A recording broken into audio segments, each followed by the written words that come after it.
خان صاحب یہ کہتے ہیں کہ میری حکومت امریکہ نے گرائی، آپ لوگ نہیں مانتے. وہ کہتے ہیں میں نے ایبسولوٹلی ڈاٹ بولا، اس کے بعد یہ ساری کروٹیں بدلی گئیں. ہم سے بھی افغانستان کے اندر کوئی ڈرون کے اٹیکس اور دیگر کچھ کرنے کے لیے پاکستان میں ایک عدد بیس مانگی جا رہی تھی، جس پر میں نے انکار کر دیا تھا. اب حسینہ واجد صاحبہ بھی یہی کہہ رہی ہیں کہ ایک عدد بیس مانگی جا رہی تھی. مطلب امریکہ اتنا سٹرونگ ہے کہ وہ حکومت گرا سکتا ہے. کیا کہیں گے اس پہ آپ؟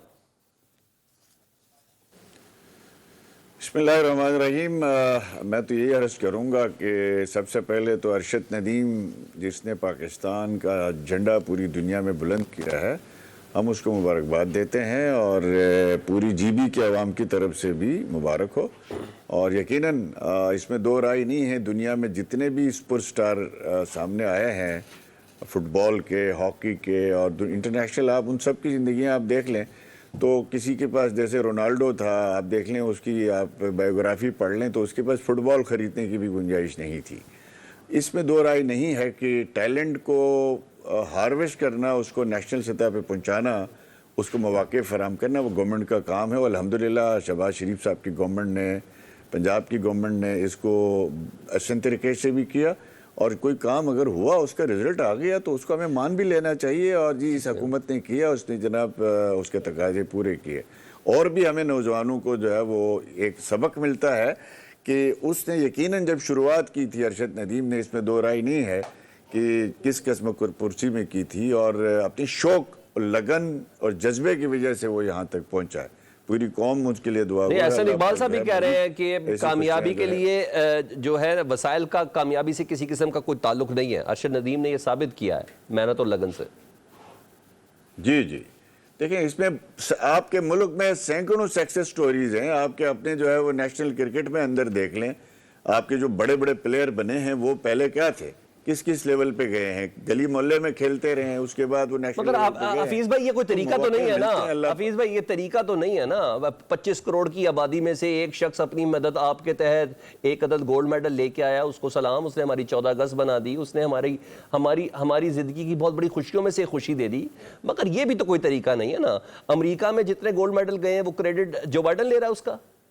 یہ تو مجھے لگتا ہے کہ ہمیں اس پہ مزید کام کرنے کی ضرورت ہے سر، کہ 25 کروڑ عوام میں سے ایک شخص گولڈ میڈل لے. انکار تو نہیں ہے نا. جی سر دیکھیں، اس میں کوئی انکار نہیں ہے. آپ کی 40 سال میں پہلا گولڈ میڈل آیا ہے. جی اور 92 میں ایک ورلڈ کپ آیا تھا.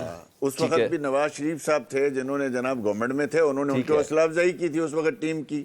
آج بھی حوصلہ افزائی بھی ہو رہی ہے. ٹھیک ہے. تو دوسرا آپ نے جہاں تک کہا بنگلہ دیش کے حوالے سے، تو میں یہ عرض کروں گا کہ ادھر جس شخص نے ایبسولوٹلی ناٹ کہا، اس نے تو انکار کر دیا بعد میں، نہ اس نے ثبوت دیے. اور اس کے بعد امریکن فرمز ہائر کی اور امریکن لابیز فرم ہائر کی. امریکہ کے حق میں جو ہے وہ اس کے خلاف پاس ہونے والی جو ریزولوشن تھی پارلیمنٹ میں، اس کے جو ہے وہ اس کے خلاف جو ہے وہ ووٹ دیا.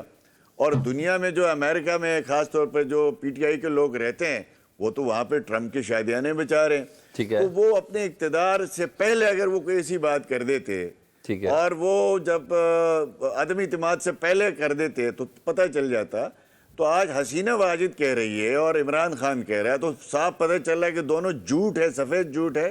حسینہ واجد کو آپ دیکھتے ہیں کہ اس کی جو 15 سال کی حکمرانی رہی، اس 15 سال کی حکمرانی میں کہیں آپ کو نظر نہیں آ رہا کہ اس نے امریکہ کے ساتھ یا استعماری قوتوں کے ساتھ کوئی مزاحمت کی ہو. اس کا تو ایک ہی ایجنڈا تھا کہ پاکستان کو نقصان پہنچانا ہے اور انڈیا کا جو ہے وہ ایک طفیلی ریاست بنانا ہے. ٹھیک ہے. تو آج اگر اس طرح کا جو ہے کوئی بیانیہ بنانے کی کوشش کرتی ہے تو یقیناً میں سمجھتا ہوں کہ یہ اتنا ہی جھوٹ ہوگا گو کہ مجھے حقائق کا اس ملک کا کوئی پتہ نہیں ہے. جس طرح خان صاحب آج ایبسولوٹلی ناٹ کے بعد 50 یو ٹرن لے چکے ہیں. امریکہ سے ہم دوستی چاہتے ہیں، امریکہ سے ہم تعلقات چاہتے ہیں، تو یہ تو یہاں بیانیہ آلریڈی دفن ہو چکا ہے. وہاں پہ تو وہ چلے گا ہی نہیں، بکا گا.